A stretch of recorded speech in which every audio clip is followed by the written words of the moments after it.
Hi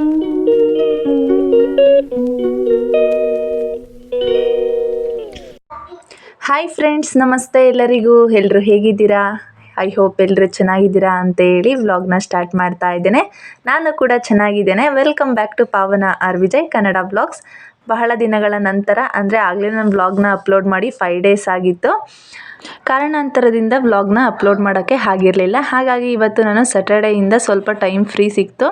ಹಾಗಾಗಿ Saturday ಮಾರ್ನಿಂಗಿಂದ ನಾನು ವ್ಲಾಗ್ನ ಸ್ಟಾರ್ಟ್ ಮಾಡ್ತಾ ಇದ್ದೇನೆ. ಕೊನೆವರೆಗೂ ಎಲ್ಲಿ ಸ್ಕಿಪ್ ಮಾಡದೆ ವ್ಲಾಗ್ ನೋಡಿ ಸಪೋರ್ಟ್ ಮಾಡಿ. ಬನ್ನಿ, ಹಾಗಿದ್ರೆ ತಡ ಮಾಡದೆ ವ್ಲಾಗ್ನ ಸ್ಟಾರ್ಟ್ ಮಾಡೋಣ. ಸ್ಯಾಟರ್ಡೇ ಮಾರ್ನಿಂಗ್ ನಾನು ಟಿಫನ್ಗೆ ಪುಳಿಯೋಗರೆ ಮಾಡಿದ್ದೆ. ಸ್ಯಾಟರ್ಡೇ ಆಗಿರೋದ್ರಿಂದ ವಸಿಷ್ಠಗೆ ಸ್ಕೂಲ್ ರಜೆ ಇರುತ್ತೆ, ವಿಜಿಗೆ ಮಾತ್ರ ಆಫೀಸ್ ಇರುತ್ತೆ. ಹಾಗಾಗಿ ಎದ್ದಿದ್ದು ಸ್ವಲ್ಪ ಲೇಟ್ ಆಯಿತು. ಹಾಗಾಗಿ ಬೇಗ ಆಗೋದು ಅಂತಂದರೆ ಪುಳಿಯೋಗರೆನೇ ಅಲ್ವಾ. ಹಾಗಾಗಿ ನಾನು ಪುಳಿಯೋಗರೆನ ಮಾಡಿದ್ದೆ. ಪುಳಿಯೋಗರೆ ಅವತ್ತು ತಿಂಡಿಗೆ ಎಷ್ಟು ಬೇಕೋ ಅಷ್ಟು ಮಾತ್ರ ಗೊಜ್ಜು ಮಾಡ್ಕೊತೇನೆ. ಜಾಸ್ತಿ ಗೊಜ್ಜು ಮಾಡಿ ಇಟ್ಬಿಟ್ಟು ಮತ್ತೆ ಫ್ರಿಜ್ಜಲ್ಲಿ ಸ್ಟೋರ್ ಮಾಡೋದು ಆ ಥರ ಎಲ್ಲ ಮಾಡೋಕ್ಕೆ ಹೋಗೋದಿಲ್ಲ. ಅವತ್ತು ತಿಂಡಿಗೆ ಎಷ್ಟು ಬೇಕೋ 1 ಟೈಮ್ಗೆ ಅಷ್ಟು ಮಾತ್ರ ಮಾಡ್ಕೊಂಡಿದ್ದೆ. ಟಿಫನ್ ಮಾಡಿರೋದಾಯಿತು. ಟಿಫನ್ ಮಾಡಿದ್ದಾದಮೇಲೆ ಸ್ವಲ್ಪ ಪಾತ್ರೆಗಳೆಲ್ಲ ಆಗಿತ್ತು. ಅವನ್ನ ಸಿಂಕಲ್ಲಿ ಬಿಡೋದು ಏಕೆ ಅಂತ ಅಂದ್ಬಿಟ್ಟು ಮಧ್ಯಾಹ್ನ ಊಟದಷ್ಟೊತ್ತಿಗೆ ಎಲ್ಲ ಪಾತ್ರೆಗಳನ್ನೆಲ್ಲ ತೊಳೆದಾಕೊಳ್ಳೋಣ ಅಂತ ಹೇಳಿ ಪಾತ್ರೆಗಳನ್ನ ತೊಳಿತಾ ಇದ್ದೇನೆ. ಪಾತ್ರೆಗಳು ತೊಳ್ಕೊಂಡು ಮತ್ತೆ ಮಧ್ಯಾಹ್ನದ ಅಡುಗೆ ಸ್ಟಾರ್ಟ್ ಮಾಡಬೇಕಲ್ವ.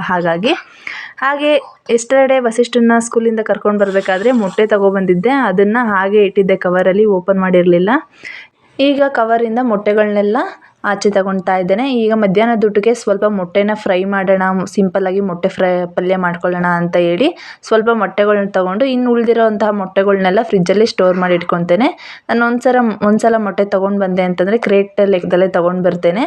ಈ ಥರ 10-15 ಈ ಥರ ಬಿಡಿಯಾಗಿ ತರೋದಕ್ಕೇನು ಹೋಗೋದಿಲ್ಲ. ಈ ಥರ ಕ್ರೇಟ್ ಲೆಕ್ಕದಲ್ಲಿ ತಗೊಳ್ಳೋದ್ರಿಂದ ಹೋಲ್ಸೇಲ್ ರೇಟಾಗಿ ಹಾಕ್ಕೊಡ್ತಾರೆ ನಮಗೆ ಮೊಟ್ಟೆಗಳನ್ನೆಲ್ಲ. ಈಗ ಎಷ್ಟು ಬೇಕೋ ಅಷ್ಟು ಫ್ರೈ ಮಾಡೋದಕ್ಕೆ ತೆಗೆದಿಟ್ಕೊಂಡು ಇನ್ನು ಉಳಿದಿರೋಂತಹ ಮೊಟ್ಟೆಗಳನ್ನೆಲ್ಲ ಫ್ರಿಜ್ಜಲ್ಲಿ ಜೋಡಿಸಿ ಇಡ್ತಾ ಇದ್ದೇನೆ. ಇವರೇನು ಶ್ರಾವಣ ಬಂತು, ಇಂದೇನು ಮೊಟ್ಟೆಗಳನ್ನೆಲ್ಲ ತೊಗೊಬಂದು ಈ ರೀತಿ ಫ್ರಿಜ್ಗೆಲ್ಲ ಸ್ಟೋರ್ ಮಾಡ್ತಾ ಇದ್ದಾರೆ ಅಂತ ಅಂದ್ಕೊತಾ ಇದ್ದಾರೆ. ನಾವು ಶ್ರಾವಣದಲ್ಲಿ ತಿಂತೀವಿ, ಆದರೆ ಕಾರ್ತಿಕದಲ್ಲಿ ಮಾತ್ರ ತಿನ್ನೋದಿಲ್ಲ. ಹಾಗಾಗಿ ಇರುತ್ತೆ ಅಂತ ಹೇಳಿ, ಮನೇಲಿ ಇರುತ್ತೆ ಅಂತ ಹೇಳಿ ನಾನು ಒಂದು ಕ್ರೇಟ್ ತೊಗೊಂಡು ಬಂದು ಈ ರೀತಿ ಎಲ್ಲ ಫ್ರಿಜ್ಜಲ್ಲಿ ಸ್ಟೋರ್ ಮಾಡಿ ಇಟ್ಕೊಂಡಿದ್ದೆ. ಆಚೆ ಇಟ್ಟೆ ಅಂತಂದರೆ ವಸಿಷ್ಠ ಬೇರೆ ಓಡಾಡ್ತಾ ಇರ್ತಾನಲ್ಲ. ಹಾಗಾಗಿ ಅವನು ನೋಡಿಟ್ಟು ಬೀಳಿಸ್ಬಿಡ್ತಾನೆ ಕೆಳಗೆ ಅಂತ ಹೇಳಿ ಇನ್ನು ಉಳಿದಿರೋ ಮೊಟ್ಟೆಗಳ್ನ ಕೂಡ ಒಂದು ಪ್ಲೇಟಲ್ಲಿ ಹಾಕಿ ಎತ್ತಿಟ್ಟೆ. ನೋಡಿ, ಈ ರೀತಿ ಸಿಂಪಲ್ಲಾಗಿ ಮೊಟ್ಟೆ ಪಲ್ಯ ಮಾಡ್ಕೊಂಡಿದ್ದೇನೆ. ಮೊಟ್ಟೆನ ಬೇಯಿಸಿರೋದಕ್ಕಿಂತ ಈ ರೀತಿ ಪಲ್ಯ ಮಾಡಿದ್ರೆ ವಿಜಿ ಮತ್ತು ವಸಿಷ್ಠ ತುಂಬಾ ಇಷ್ಟಪಡ್ತಾರೆ. ಹಾಗಾಗಿ ಬೇಯಿಸೋದ್ರ ಬದಲು ಈ ರೀತಿ ಪಲ್ಯನ ಮಾಡಿಕೊಟ್ಟೆ ಊಟದ ಜೊತೆಗೆ ನೆನೆಸ್ಕೊಂಡ್ಲಿ ಅಂತ. ಫ್ರೆಂಡ್ಸ್, ಸಂಜೆ ಆಯಿತು. ಈಗ ವಿಜಯ್ ಆಫೀಸಿಂದ ಮನೆಗೆ ಬಂದಿದ್ದಾರೆ. ಈಗ ನಾಳೆ ಭೀಮ ಅಮಾವಾಸ್ಯೆ ಇರೋದ್ರಿಂದ ಟೌನ್ಗೆ ಹೋಗಿ ಸ್ವಲ್ಪ ಹೂವು ಹಾಗೆ ಇನ್ನೂ ಏನೇನೋ ಬೇರೆ ಸ್ವಲ್ಪ ಸಾಮಾನುಗಳು ಬೇಕು, ಅದನ್ನು ತೊಗೊಂಬರೋಣ ಅಂತೇಳಿ ಹೋಗ್ತಾ ಇದ್ದೀವಿ. ಹಾಗೆ ನಾಳೆ ಭೀಮ ಅಮಾವಾಸ್ಯೆ ಅಲ್ವಾ. ಹಾಗಾಗಿ ವಿಜಯ್ ಅವರು ಏನೋ ಕೊಡಿಸ್ತೀನಿ ಅಂತ ಹೇಳಿದ್ದಾರೆ, ಗಿಫ್ಟು. ಹಾಗಾಗಿ ತೊಗೊಂಡು ಬರ್ತೀನಿ. ಏನು ತೊಗೊಳ್ತೀನಿ ಅಂತ ಹೇಳಿ ವ್ಲಾಗ್ನ ಇಲ್ಲಿ ಸ್ಕಿಪ್ ಮಾಡಿದೆ ನೋಡಿ ಎಂಜಾಯ್ ಮಾಡಿ. ಫ್ರೆಂಡ್ಸ್, ಗೋಲ್ಡ್ ಶಾಪ್ ಹತ್ರ ಬಂದ್ವಿ. ನಾವಿಲ್ಲಿ ಆನೇಕಲ್ಲಲ್ಲಿ ಏನಾದರೂ ಗೋಲ್ಡು ಅಥವಾ ಸಿಲ್ವರ್ ಏನಾದರೂ ಪರ್ಚೇಸ್ ಮಾಡಬೇಕು ಅಂದರೆ ಇದೇ ಜ್ಯುವೆಲ್ಲರಿ ಶಾಪಲ್ಲೇ ಪರ್ಚೇಸ್ ಮಾಡೋದು. ಈ ಶಾಪಲ್ಲಿ ಗೋಲ್ಡ್ ಮತ್ತು ಸಿಲ್ವರ್ ಐಟಮ್ಸಲ್ಲಿ ತುಂಬಾ ವೆರೈಟೀಸ್ ಇರುತ್ತೆ, ಹಾಗೆ ಕಲೆಕ್ಷನ್ಸ್ ಇರುತ್ತೆ. ಹಾಗಾಗಿ ನಾನು ಇದೇ ಶಾಪ್ಗೆ ಬಂದು ಏನಾದರೂ ತೊಗೋಬೇಕು ಅಂದರೆ ಇಲ್ಲಿಗೆ ಬರ್ತೇನೆ. ನಾವು ಹೋದಾಗಂತೂ ಜ್ಯುವೆಲ್ಲರಿ ಶಾಪು ತುಂಬಾ ರಶ್ ಇತ್ತು. ಅದೇನು ಫೆಸ್ಟಿವಲ್ ಸೀಸನ್ ಹತ್ರ ಬರ್ತಾ ಇರೋದಕ್ಕೂ ಅಥವಾ ಗೋಲ್ಡ್ ರೇಟ್ ಕಡಿಮೆ ಆಗಿರೋದು ಅಥವಾ ಯಾವಾಗಲೂ ಇಷ್ಟೇ ಇರ್ತಾರೋ ಅನ್ನೋದು ಒಂಚೂರು ಅರ್ಥ ಆಗಲಿಲ್ಲ. ಎಷ್ಟು ರಶ್ ಇತ್ತು ಅಂತಂದರೆ 1/2 hour ವೆಯ್ಟ್ ಮಾಡಿದ್ದೀವಿ, ಅಷ್ಟು ರಶ್ ಇತ್ತು. ಬಂದಿದ್ದೀವಿ ಮತ್ತು ವಾಪಸ್ ಹೋಗೋದಕ್ಕಾಗೋದಿಲ್ಲ. ನಾಳೆನೇ ಭೀಮ ಅಮಾವಾಸ್ಯೆ ಇರೋದ್ರಿಂದ ಸ್ಯಾಟರ್ಡೇ ಈವ್ನಿಂಗ್ ಬಂದಿದ್ವಲ್ಲ. ಹಾಗಾಗಿ ಸ್ವಲ್ಪ ಹೊತ್ತು ರಶ್ ಇದ್ರೂ ಪರವಾಗಿಲ್ಲ, ವೆಯ್ಟ್ ಮಾಡಿ ತೊಗೊಂಡೋಗೋಣ ಅಂತೇಳಿ ತೊಗೊಂಡೋಗೋದಕ್ಕೆ ಬಂದಿದ್ವಿ. ಇಲ್ಲಿ ನಾನು ಇಯರಿಂಗ್ಸ್ ನೋಡೋಣ ಅಂತೇಳಿ ನೋಡ್ತಾ ಇದ್ದೇನೆ. ಇಲ್ಲಿ ನೋಡ್ತಾ ಇರೋದು ನಾನು ಎಲ್ಲ 5 ಗ್ರಾಮ್ ಒಳಗಡೆ ಇರೋದು. ನೋಡ್ಬೇಕಾದ್ರೆ ಹಾಗೆ ಸ್ವಲ್ಪ ವಿಡಿಯೋ ಮಾಡ್ಕೊಂಡು ಬಂದೆ, ನಿಮಗೂ ಕೂಡ ಏನಾದರೂ ಯೂಸ್ಫುಲ್ ಆಗುತ್ತೆ ಸ್ವಲ್ಪನಾದರೂ ಅಂತ ಹೇಳಿ. ವಿಡಿಯೋನ ಎಲ್ಲಿ ಸ್ಕಿಪ್ ಮಾಡಿದೆ, ಕೊನೆವರೆಗೂ ನೋಡಿ ಸಪೋರ್ಟ್ ಮಾಡಿ.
ಫ್ರೆಂಡ್ಸ್, ಇಯರಿಂಗ್ಸ್ನ ಸೆಲೆಕ್ಟ್ ಮಾಡಿರೋದಾಯಿತು, ಹಾಗೆ ಬಿಲ್ ಕೂಡ ಹಾಕಿಸ್ಕೊಂಡಿರೋದಾಯಿತು. ಇವತ್ತಿನ ಗೋಲ್ಡ್ ರೇಟ್ ಬಂದು ಪರ್ ಗ್ರಾಮ್ 916 6450 ಇದೆ. GST ಬಿಟ್ಟು 6450. ಹಾಗೆ ನಾನು ಯಾವ ಥರ ಇಯರಿಂಗ್ಸ್ನ ತಗೊಂಡೆ ಅಂತ ಮತ್ತು ಎಷ್ಟು ಗ್ರಾಮಲ್ಲಿ ಅಂತ ಹೇಳಿ ಈ ವ್ಲಾಗಲ್ಲೇ ಲಾಸ್ಟಲ್ಲಿ ಹೇಳ್ತೇನೆ. ಹಾಗೆ ಸ್ವಲ್ಪ ದಿನಸಿ ಖಾಲಿ ಆಗಿತ್ತು ಮನೆಯಲ್ಲಿ, ಇನ್ನೇನು ಬಂದಿದ್ದೀವಲ್ಲ ಅಂತ ಹೇಳಿ ತೊಗೊಂಡೋಗೋಣ ಅಂತೇಳಿ ಬಂದ್ವಿ. ಅಂದರೆ ಜ್ಯುವೆಲ್ಲರಿ ಶಾಪ್ ಪಕ್ಕನೇ ಒಂದು ಜಿ ಮಾರ್ಟ್ ಅಂತ ಇದೆ, ಅಲ್ಲಿಗೆ ದಿನಸಿ ತೊಗೊಳ್ಳೋಣ ಅಂತೇಳಿ ಬಂದ್ವಿ. ಬೇರೆ ಕಡೆ ದಿನಸಿ ಐಟಮ್ಸ್ನ ಪರ್ಚೇಸ್ ಮಾಡೋದ್ರ ಬದಲು ಈ ರೀತಿ ಮಾರ್ಟ್ಗಳಲ್ಲಿ ಪರ್ಚೇಸ್ ಮಾಡೋದ್ರಿಂದ ಕ್ವಾಲಿಟಿ ಕೂಡ ಚೆನ್ನಾಗಿರುತ್ತೆ, ಹಾಗೆ ರೇಟ್ ಕೂಡ ರೀಸನಬಲ್ ಆಗಿರುತ್ತೆ. ಹಾಗೆ ಮನೇಲಿ ಸ್ವಲ್ಪ ಡ್ರೈ ಫ್ರೂಟ್ಸ್ ಖಾಲಿ ಆಗಿತ್ತು, ಡ್ರೈ ಫ್ರೂಟ್ಸ್ ತಗೊಳ್ಳೋಣ ಅಂತೇಳಿ ತಗೊಳ್ತಾ ಇದ್ವಿ.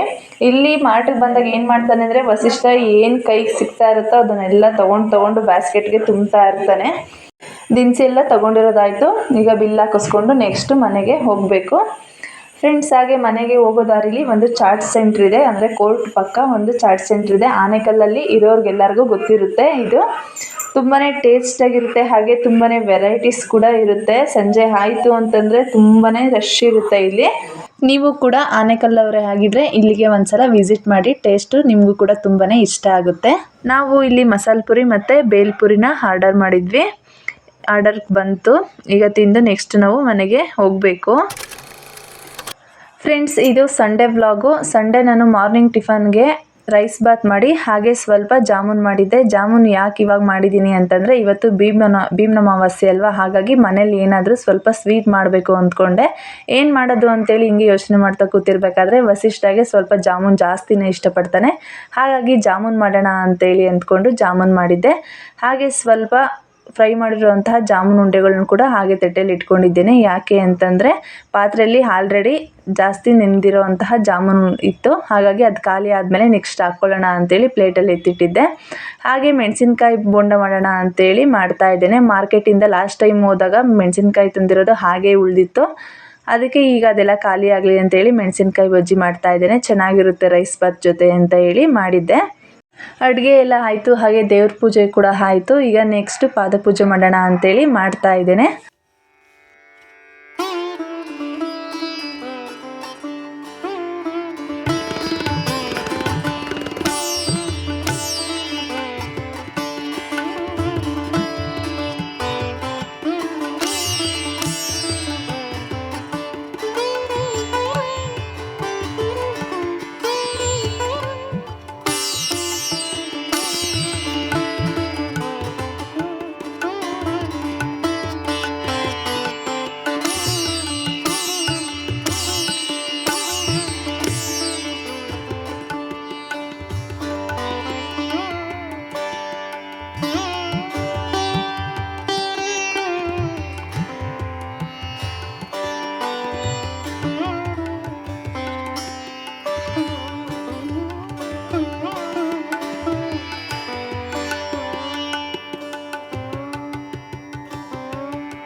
ಫ್ರೆಂಡ್ಸ್ ನೋಡಿ, ಈ ಸಲ ಭೀಮ್ ಅಮಾವಾಸ್ಯೆಗೆ ವಿಜಿ ಕೊಟ್ಟಿರೋಂತಹ ಗಿಫ್ಟು ಇದೆ. ಈ ಥರ ಇಯರಿಂಗ್ಸ್ನ ನಾನು ಸೆಲೆಕ್ಟ್ ಮಾಡಿದೆ. ಈ ಇಯರಿಂಗ್ಸು ಎಷ್ಟು ಗ್ರಾಮ್ ಇದೆ ಅಂತ ಹೇಳೋದಾದರೆ ಇದು 4 ಗ್ರಾಮ್ 30 ಮಿಲಿ ಇದೆ. 4 ಗ್ರಾಮ್ 30 ಮಿಲಿಗೆ ನಮಗೆ ಅಮೌಂಟ್ ಎಷ್ಟಾಯಿತು ಅಂತಂದರೆ 30,000, ಅಂದರೆ GST ವೇಸ್ಟೇಜು ಮತ್ತು ಮೇಕಿಂಗ್ ಎಲ್ಲ ಸೇರಿ 30,000 ಆಯಿತು. 916ಅಲ್ಲಿ ತೊಗೊಂಡೆ ನಾನು ಇಯರಿಂಗ್ಸು. 916 ಮಾರ್ಕ್ ಕೂಡ ಇಲ್ಲಿ ಕಾಣಿಸ್ತಾ ಇದೆ ನೋಡಿ, ಓಲೆ ಮೇಲೆ ಹಾಕಿದ್ದಾರೆ ಬ್ಯಾಕ್ ಸೈಡು. ಈಗಂತೂ KDM ಅಲ್ಲಿ ಮಾಡಿಸೋದು ಜ್ಯುವೆಲರಿ ರೇರ್ ಅಂತಲೇ ಹೇಳ್ಬೋದು. ಎಲ್ಲ ಆಲ್ಮೋಸ್ಟ್ ಆಲ್ 916 ಜಾಸ್ತಿ ಮಾಡಿಸ್ತಾರೆ. ಈ KDM ಅಲ್ಲಿ ಏನಾದರೂ ತೊಗೊಂಡ್ವಿ ಅಂತಂದರೆ ನೆಕ್ಸ್ಟ್ ನಾವೇನಾದರೂ ಅವರು ರಿಟರ್ನ್ ಹಾಕಬೇಕಾದ್ರೆ ವೇಸ್ಟೇಜು ಆ ಥರ ಎಲ್ಲ ತೆಗಿತಾರೆ. ಬಟ್ 916 ಅಂತಂದರೆ ಅವತ್ತು ಏನು ರೇಟ್ ಇರುತ್ತೋ ಅದೇ ರೇಟ್ಗೆ ಹಾಕೊತಾರೆ. ಹಾಗಾಗಿ 916 ತಗೊಳ್ಳೋದೇ ಬೆಟರ್ ಅಂತ ನಾನು ಕೂಡ ಹೇಳ್ತೇನೆ. ನೋಡಿದ ತಕ್ಷಣ ಇಷ್ಟ ಆಯಿತು ಇದು ಡಿಸೈನು, ಹಾಗಾಗಿ ಇದೇ ಡಿಸೈನ್ನ ಸೆಲೆಕ್ಟ್ ಮಾಡಿ ತೊಗೊಂಡು ಬಂದ್ವಿ. ಹಾಗೆ ಸಂಜೆ ಆಯಿತು. ಬೆಳಗ್ಗೆಯಿಂದ ಸಂಡೇ ಆಗಿರೋದ್ರಿಂದ ಮನೇಲೇ ಕೂತ್ಕೊಂಡು ಬೇಜಾರಾಗ್ತಾಯಿತ್ತು. ಹಾಗಾಗಿ ಸಂಜೆ ಮೇಲೆ ಇಲ್ಲಿ ಒಂದು ಪಾರ್ಕ್ ಇದೆ ಮಾರ್ಕೆಟ್ ಹತ್ರ, ಇಲ್ಲಿಗೆ ವಸಿಷ್ಠನ ಸ್ವಲ್ಪ ಹೊತ್ತು ಆಟ ಆಡಿಸ್ಕೊಂಡು ಹೋಗೋಣ ಅಂತೇಳಿ ಬಂದ್ವಿ. ಇವತ್ತು ಸಂಡೇ ಆಗಿರೋದ್ರಿಂದ ರಶ್ಶು ಸ್ವಲ್ಪ ಜಾಸ್ತಿನೇ ಇತ್ತು. ಅದೇ ಮಿಕ್ಕಿನ ಡೇಸ್ಗಳಲ್ಲಾದರೆ ಇಷ್ಟೊಂದು ರಶ್ ಇರೋದಿಲ್ಲ, ಫ್ರೀ ಇರುತ್ತೆ. ಸ್ವಲ್ಪ ಹೊತ್ತು ಆಟ ಆಡಿಸ್ಕೊಂಡು ನೆಕ್ಸ್ಟು ಮನೆಗೆ ಹೋಗಬೇಕು. ಹಾಗೆ ಮನೆಗೆ ಹೋಗ್ತಾ ದಾರಿಲಿ ಎಳ್ನೀರು ಇಟ್ಕೊಂಡಿದ್ರು, ಎಳ್ನೀರು ಕುಡಿಬೇಕು ಅಂತೇಳಿ ಅನ್ನಿಸ್ತಾ ಇತ್ತು. ಹಾಗಾಗಿ ಎಳ್ನೀರು ಕುಡಿಯೋಣ ಅಂತೇಳಿ ಬಂದ್ವಿ. ಬೇರೆ ಕಡೆ ಆದರೆ ಒಂದು ಎಳ್ನೀರಿಗೆ 40 ರೂಪಾಯಿ ಹೇಳ್ತಾಯಿದ್ರು, ಆದರೆ ಇಲ್ಲಿ ಒಂದು ಎಳ್ನೀರಿಗೆ 50 ರೂಪಾಯಿ ಇತ್ತು.